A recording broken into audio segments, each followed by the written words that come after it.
to preserve European industry and with it our welfare.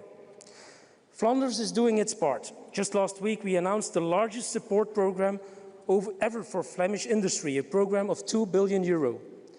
That will not be enough, nor for Flanders, not for Europe.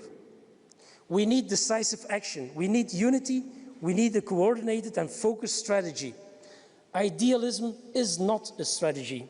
Hope is not a strategy. Making the right focused choices is. Taking concrete action is. Showing leadership is. Europeans are counting on us. Thank you.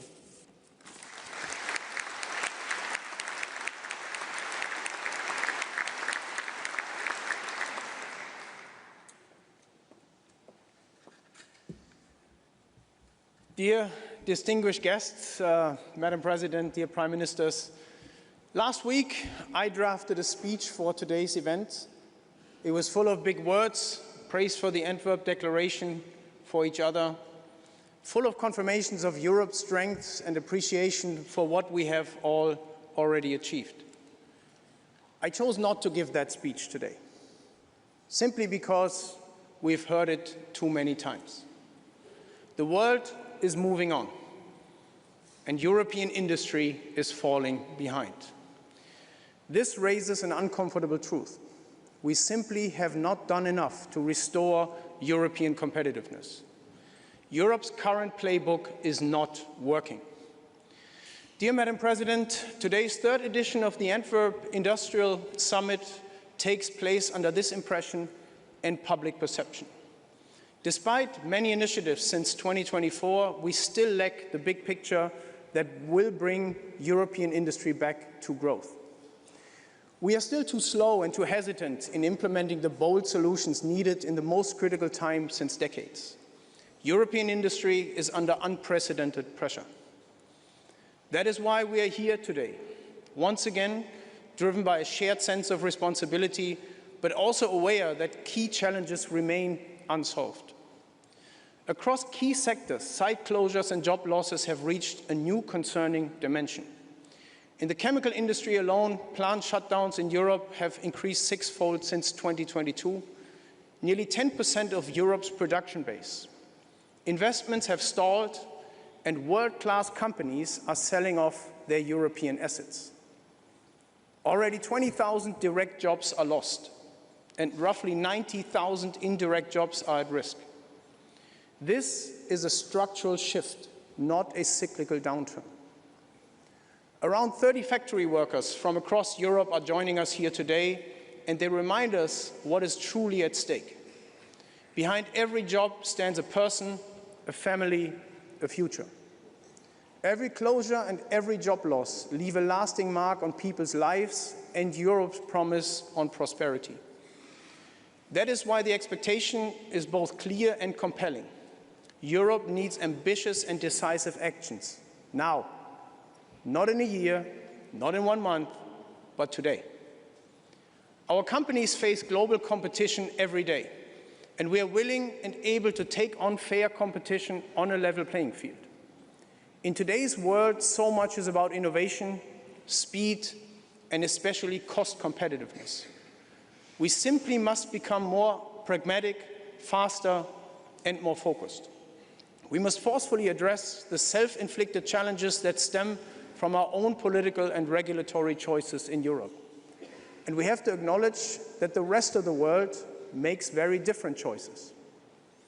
But as Mark Carney now famously said, we take the world as it is, not as we wish it to be.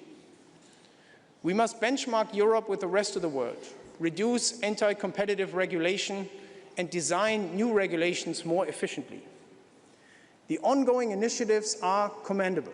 However, way more efforts are needed to ensure regulation is effective in restoring competitiveness and bring investments back on European soil. Making an anti-competitive regulation simpler is just not going to cut it. Safeguarding jobs and Europe's industrial base was the core of the original Antwerp Declaration, and this remains our mission today. The Antwerp call to Alten Biesen centers on 3 essential actions. First, bring energy costs and carbon costs down. We need action on politically driven energy expenses, such as grid fees and taxes, and a reassessment of how we use domestic resources. Increasing carbon costs drive value chains out of Europe already today. Carbon costs must reflect global realities. We need short-term adjustments for ETS benchmarks and medium-term reforms for the next ETS phase to fix core issues like a CBAM that is designed to fail. It is about adjusting the system wisely to new realities, not about abolishing it. Second, strengthen the single market and global trade. Competitiveness starts at home. A stronger single market, including a true capital union, is essential. But Europe also depends on global partnerships and trade agreements that must be concluded and implemented swiftly. But one thing is equally clear. Free trade and fairness must go hand in hand. Where fairness is undermined, we must act precisely and just as decisively. Third, increase market pull for Europe for products made in Europe. Today, there is hardly any premium for products made in Europe or green products such as low-carbon, bio-based and circular products. The business case for a resilient Europe and the green transformation is often not given. Europe needs smart fiscal and market mechanisms that create predictable revenue streams and enable viable investments without sliding into protectionism disguised as resilience. We should rather incentivize the build-up of future-proof industries and make them competitive on a world scale. Madam President, our call today is simple and urgent. It's a call for bold actions in times of crisis. The main cause for the erosion of industrial competitiveness in Europe is not China, it's not the US, and it's not the Middle East. The root cause lies within Europe itself. And while this might be uncomfortable for some to hear, it also carries an important implication. The solution lies within Europe as well. And that should be motivation to go beyond just doing our best and organizing summits. We owe it to the factory workers present here, their colleagues and their families. The time for diagnosis is over. Europe now needs delivery from plans to results, from intention to impact, with one clear objective: to reboot industry in Europe now. Madam President and dear Prime Ministers, thank you for listening and thank you for engaging with us today.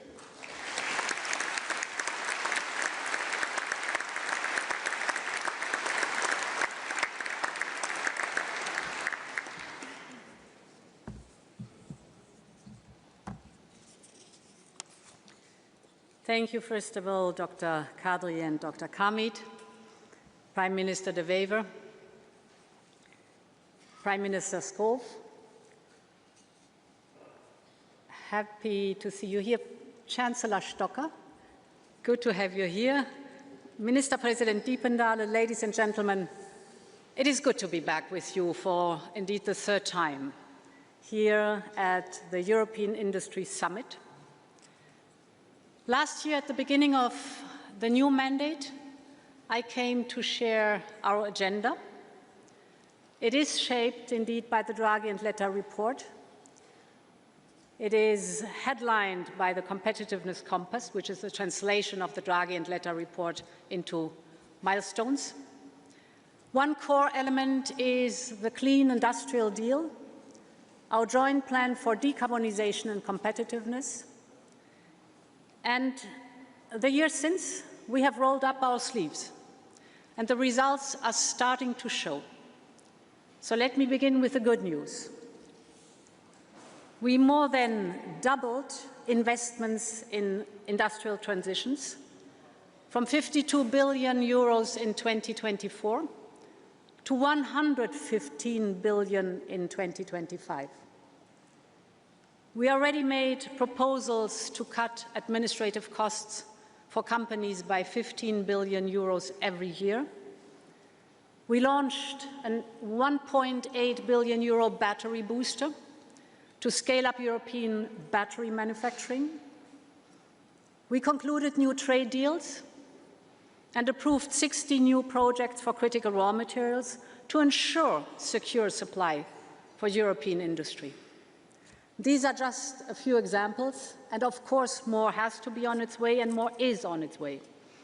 You demand real change faster, and Europe is changing but has to speed up further. So we must go faster.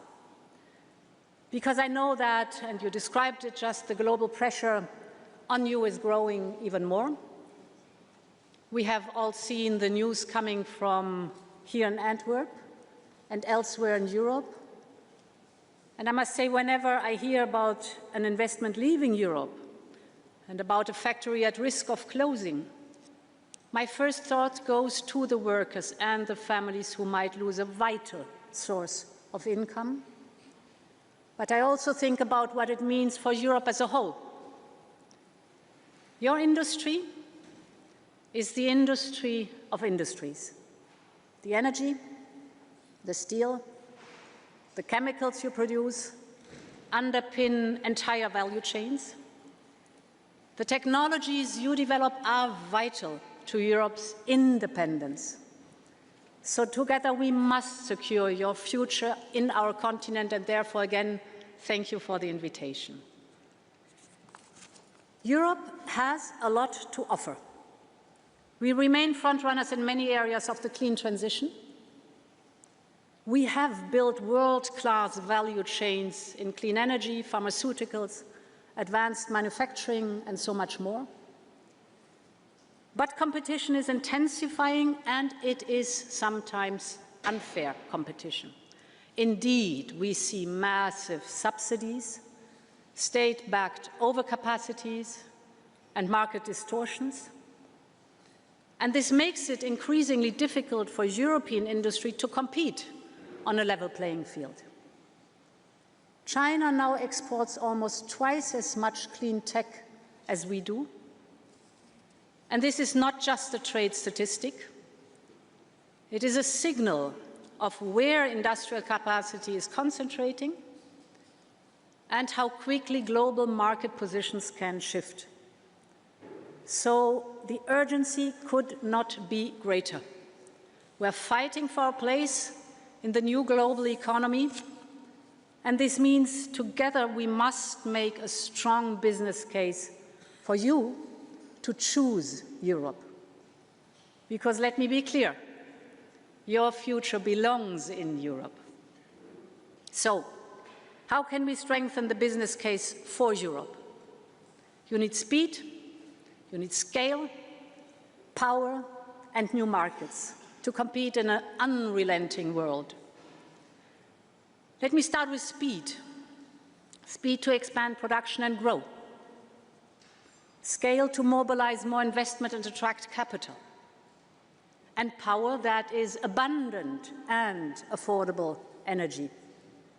And we need new markets to strengthen and de-risk our supply chains. And these are the priorities I would like to focus on today. Let me start with speed and new markets. In 2025, we concluded trade agreements with Mexico, Indonesia, actually 280 million people, and Switzerland. And it has been an even faster start to this year. Last month, I signed our trade agreement with Mercosur, a market of 750 million people, and a breakthrough after 25 years of negotiations, and 20% of GDP are covered by this free trade agreement. And 2 weeks ago, I was in India to sign the largest free trade agreement ever, the mother of all deals. A market of 2 billion people, 25% of global GDP. It grants Europe unique access to the fastest growing large economy, a clear first-mover advantage for our businesses. And these deals will open new export markets for you and secure your supply of critical minerals. And these are benefits you will feel in your supply chains and on your balance sheets. But as you rightly so said, this is important, but not sufficient. We have also to speed up at home. In a global race, delay means lost investment. Today, it can take longer to permit a new factory than to build it. Energy projects can wait years for approval, even when financing is ready. This must change. And we have started to change it. For instance, with our wind package, it is cutting permitting times by 2/3. We are making grid connections faster, addressing a critical bottleneck for many of you, with tacit approval of permitting now.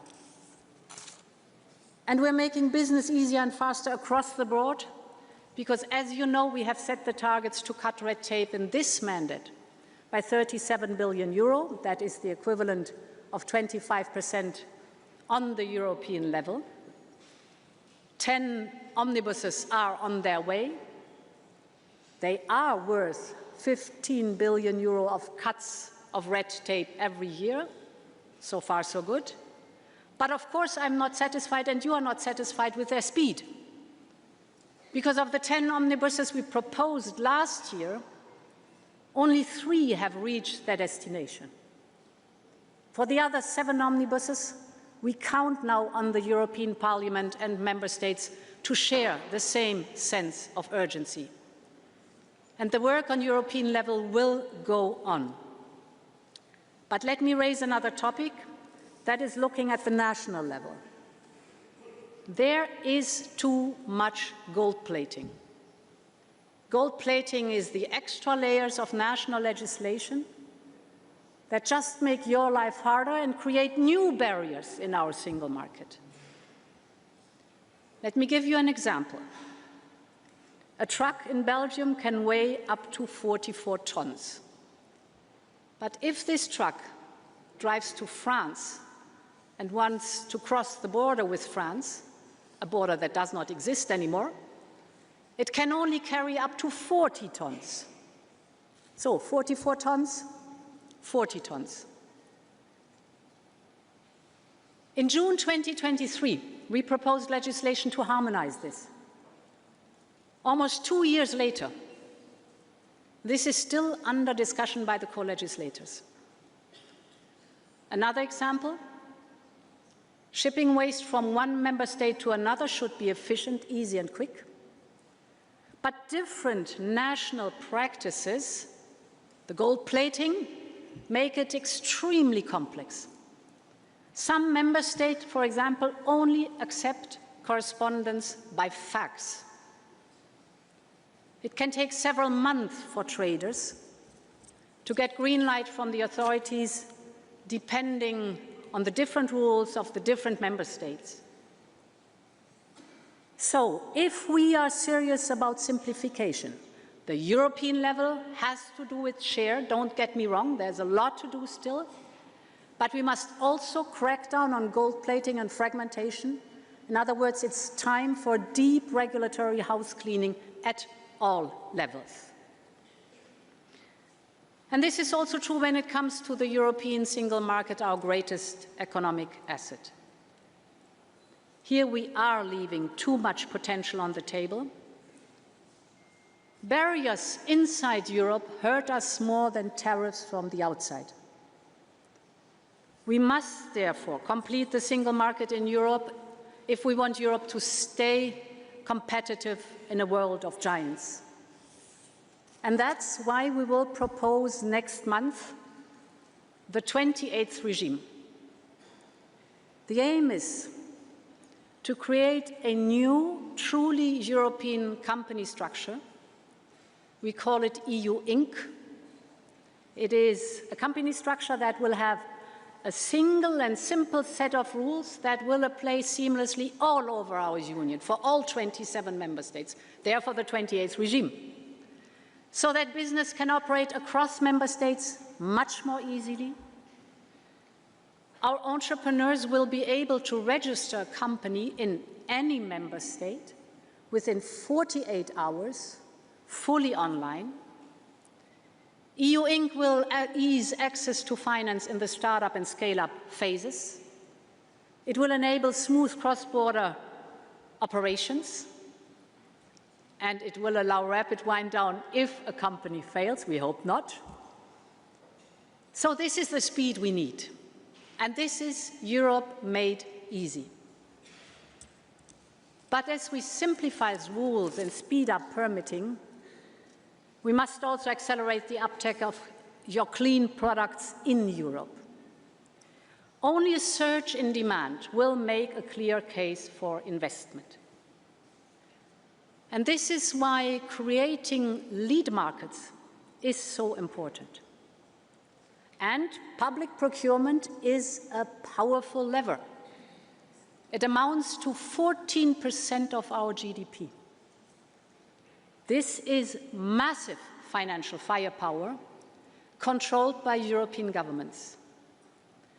But too often we see that our public buyers have to take the subsidized foreign products instead of the high-quality European alternatives. That is homegrown value that we are leaving on the table.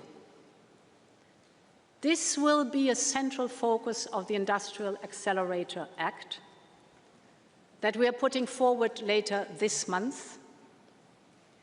We will introduce specific EU content requirements for strategic sectors. This also includes low-carbon requirements in public procurement. And of course, this will be based on rigorous economic analysis, but it will create a stable demand for industries, and it will kick off a virtuous cycle of growth.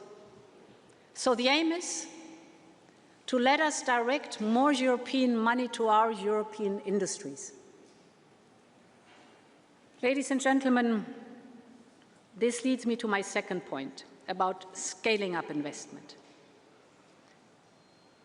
You urgently need better access to low-cost capital. And the structural solution to this is to build a deep and liquid capital market. This is the essence of our proposal for our Savings and Investment Union. And the completion of the Savings and Investment Union can unleash up to 470 billion euros of investment. And to let you know that I am determined to make it happen this time, after we've debated a capital market union since at least 10 years. We want to do this by 27. But if this is not possible at the end of this year, I will propose to go with those who want to speed up in enhanced cooperation. For that, you need at least 9 member states. As I said, I want it by 27, but if it is necessary to speed up the whole process, we will go by enhanced cooperation. But as global competition intensifies, investments are also vital to catalyze private money. So let me also focus on this. Last year, I was here in Antwerp with a promise. I said we would change our rules for state aid to your sectors to make it faster and more predictable. And this is exactly what we've done. And in response to those new state aid rules, member states have already mobilized more than 21 billion euro in state aid to clean industrial projects. The next step is now to channel more resources from our emissions trading system into your industries. I know there's a lot of discussion. The emission trading system, ETS, brings clear benefits. Since it was introduced in 2005, the emissions dropped by 39%, while the economy in sectors covered by ETS has grown by 71%. So this shows that decarbonization and competitiveness can go hand in hand. And revenues of ETS have been generated by over 260 billion euros since 2005. On the European level, 100% of these revenues were reinvested in industrial innovation. 100%. For example, the 100 billion euro Industrial Decarbonization Bank is a good example for that. Next week, we're concluding the first pilot auction worth 1 billion euros. It will finance the decarbonization of how you fire furnaces, melt metals, or mix chemicals. And more support to your industries will be available once the bank is operational. But member states invest less than 5% of the ETS revenues in industrial decarbonization. So I believe it is high time, and I will raise the topic tomorrow at our retreat, that member states step up and match our level of support. That is channeling more ETS revenues back to industry. This will therefore be a core focus also of the upcoming reform of our emission trading system this summer. Because these resources come from the industry, and we've told you that we will always and have to reinvest it in the industry itself, where the money does come from. My third and final point is reliable, affordable energy. This is central to making the business case for Europe, especially for the energy-intensive sectors. Prices are still too high and too volatile. And we know the reason for this. Gas prices drive the energy prices up. Renewables and nuclear drive prices down. The gas price last year in Europe was on average 100 euro per megawatt hour. The price for renewables was on average 34 euros per megawatt hour. And the gas price for nuclear was between 50 and 60 euro per megawatt hour. The data is telling. Of course, this is an average, so in different regions it's different. So the good news is we are well positioned to lower costs. In 2025, for the first time ever, we produced more electricity from solar and wind than from all fossil fuels together. Our battery storage capacity has more than doubled in the past 2 years. And in the past 2 years, nuclear, our largest single energy source, actually increased. But more is needed to stabilize and lower the prices. So the next few years are crucial, because the International Energy Agency tells us that gas prices that are going down now are expected to go down also, or stay down in the next 3 to 4 years. So we should use this time to invest in low-carbon energy system that will protect us when fossil fuel prices go up again. It's a matter of time, then they will go up again. For that, we need the infrastructure for true energy union, because price spikes in the one country could often be avoided if cheaper energy could flow across the border. And we have a blueprint to address this. This is the European grids package that is on the table, proposed by the Commission. As part of it, we are fast-tracking the construction of energy highways all across Europe. Let me give you one example. We started last month with an agreement on the Bornholm Energy Island. It will connect offshore wind from the Baltic Sea to the Danish and the German national grids. So it will transform the Baltic wind from a national resource into shared European power. So we will tackle all these bottlenecks one by one. And the goal is simple. Clean energy must flow freely all across our union so that cheap energy can flow where it is needed, when it is needed. In addition, we must drastically modernize our energy taxation. While energy costs are going down, national taxes on energy are going up, and the taxes that industry pays on electricity are 15 times higher than taxes on gas. This is just wrong. So we are working with the national governments to reduce the tax burden and bring prices down. Finally, we must make greater use of power purchase agreement and contracts for difference. We need them in all member states and not only for large companies, because locking in energy prices protects you from volatility and lets you plan for the long term. Ladies and gentlemen, let me conclude. We need everyone in our union to help move them forward. Our proposals are on the table. We need national governments, the European Parliament, the European Commission, all to play their part. We need you, the business and trade union leaders, to keep advocating for bold action, what you're doing today. This summit is about listening to your priorities and your proposals. And indeed, tomorrow, at the informal meeting of the European Council, I will discuss with leaders how to match the pace you need. It is time to further accelerate so that you can invest in your future right here in Europe. Thank you very much, and long live Europe.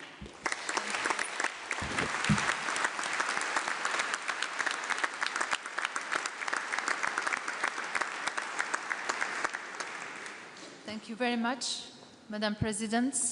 Prime Minister Schoof, the floor is yours. Thank you. Colleagues, ladies and gentlemen, it's an honor to address you today at this European Industry Summit. And excellent timing, by the way, just the day before the informal European Council tomorrow. And I think it's an excellent opportunity for us to listen to you, to your urgent priorities and demands that we can discuss tomorrow further. First of all, let me say that I believe that this summit is about so much more than competitiveness and our continent's industrial future. And the same is true, by the way, for tomorrow. Because our economy is about our security. Our economy is about our independence. And our economy is, of course, about the future of prosperity as well.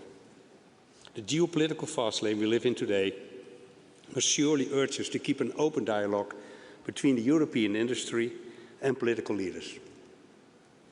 Because only together we will be able to shape an economic framework that is sustainable and secure in today's geopolitical and geo-economic turbulence. In fact, there is so much to win. If we would make full use of our internal market and deepen our investment union, our GDP would grow by 7%. So let's fasten our seatbelts together and face the challenges ahead that, to me, should be the goal of this summit. With that in mind, I want to highlight 3 essentials today that are imperative for the Netherlands as one of Europe's most open, innovative economies, and make a plea to accelerate our efforts to reach these goals together. So, Ursula, I'm with you. Firstly, we need to make things as simple as possible and create an enabling environment within Europe in order to make the European industry future-proof and unlock its full and clean potential. We must tackle unjustified barriers, the so-called terrible 10, to create the right circumstances to increase the demand for clean products and solutions. For instance, we recognize that lead markets for green chemistry will need to be created to facilitate the feedstock transition. This is vital for our future competitiveness. This is also why the Netherlands is firmly represented in the European Critical Chemical Alliance, alongside many of the companies present today. And as I've discussed much more often with you, we must tackle high energy prices by investing more in interconnected cross-border energy grids and streamline permitting processes. We value what the upcoming Industry Accelerator Act and the Circular Economy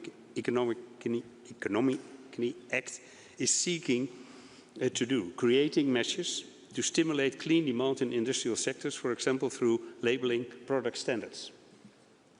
Secondly, Innovation in the energy transition is a key driver for economic growth. Competitiveness, economic security and decarbonization should go, therefore, hand in hand.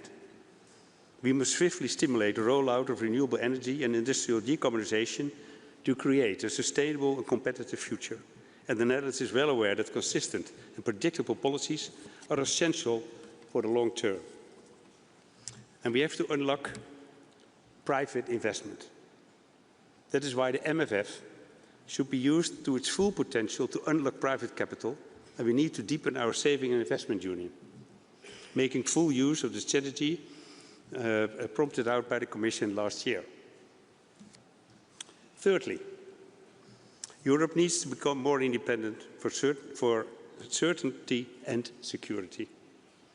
This means that we must continue to conclude and deepen free trade agreements that enhance our global competitiveness while ensuring robust, resilient supply chains. Access to finance is equally crucial, empowering our businesses to innovate and grow in an ever-evolving economic landscape. We also need an integrated European value chain strategy. For this critical raw material partnership with South Africa, Australia, Chile and Canada are indispensable in this endeavour. After all, strong and resilient supply chains are key to a competitive EU and an equal level playing field. For example, we cannot allow chemical byproducts to flood the European market, jeopardizing critical supply chains. We know that this is happening and we recognize the dangers to our strategic autonomy. Of course, all this requires close collaboration between governments, industry and relevant stakeholders. We must do this with Europe and remain open to third countries. This way, the EU remains the most attractive trading partner in the world. Together, we can work towards a prosperous, sustainable and competitive industrial future for Europe. Together, we keep Europe safe, secure and independent. Thank you.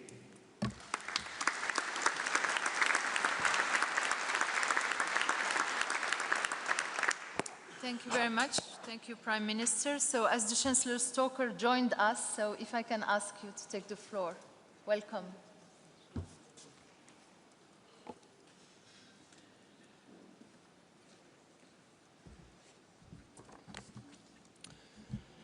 Dear President von der Leyen, dear Prime Minister De Wever, dear Prime Minister Schoof, dear Vice Presidents and Commissioners, dear CEOs and business representatives, ladies and gentlemen. Let me start by thanking Bart De Wever for organizing this summit. As you all know, the EU leaders of the 27 member states will meet tomorrow to discuss how we can strengthen our competitiveness. What can be more useful than getting a reality check on the day before? But thank you for providing us with this valuable possibility to listen to those that actually know what the situation looks like on the ground. The companies that employ hundreds, sometimes thousands of people. Those that know what the hard competition with China, the US and the rest of the world really means. Your success has been and still is the backbone of Europe's prosperity, of our strengths and of our resilience. The European project has always been based on economic success. Safeguarding our strengths is therefore not only an economic question, it is also a deeply political task. If we don't protect our competitiveness, we will also fail at solving all the other challenges that we are faced with. Economic competitiveness has been my main task since I took office as the Federal Chancellor of Austria. When I started, Austria was in a deep recession and inflation was very high. Thanks to many domestic measures, we have been able to improve the situation. Today, Austria returned to economic growth and inflation has fallen to 2%. However, Austria is definitely still not where it should be. In order to get there, we need success on the European level. How to get there? I see 5 priorities. Priority number 1, energy costs must go down. This is Europe's most obvious competitive disadvantage. Wholesale prices for energy in Austria are today still more than double those of 5 years ago, even though we are capable of producing huge amounts of cheap, sustainable energy. Why? Because the market forces us to always pay the price for gas, which is much higher than that of all other forms of energy. This is not sustainable. This is not just a problem in Austria. I had a meeting with the Prime Ministers of Czechia and Slovakia yesterday in Bratislava, and we all agree nothing hurts us more than high energy prices.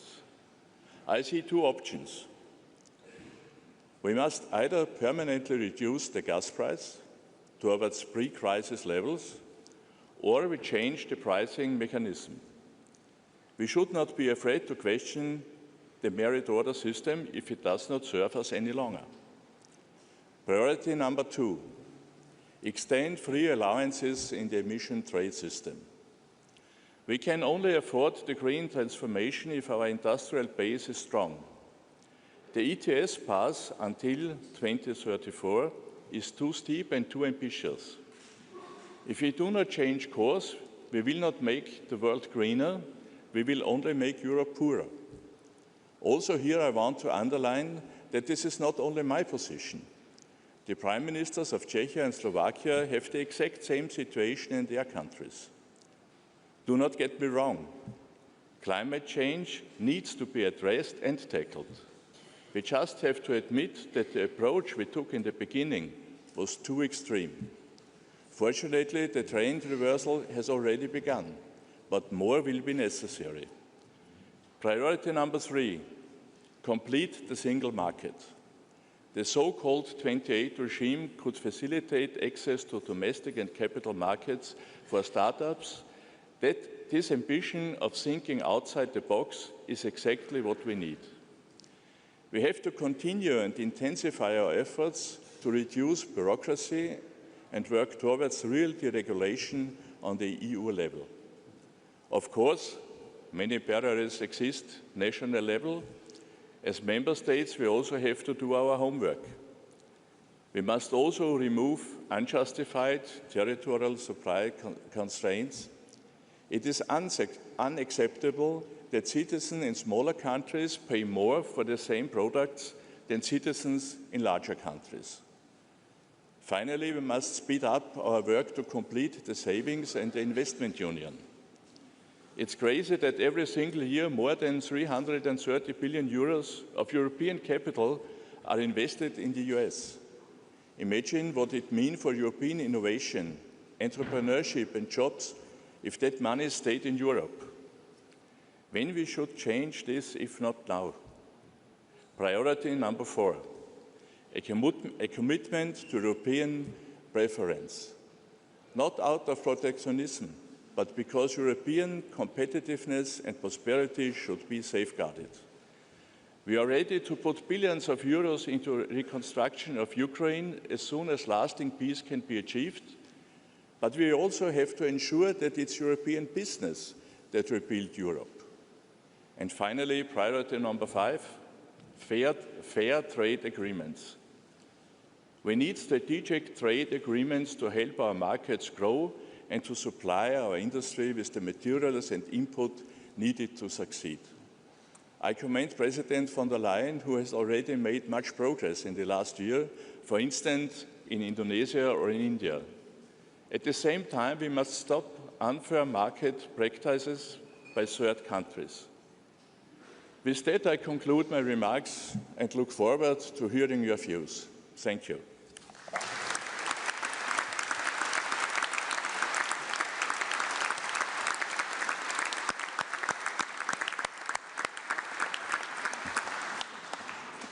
Thank you, Chancellor, and thank you to all our esteemed guests for sharing your perspective.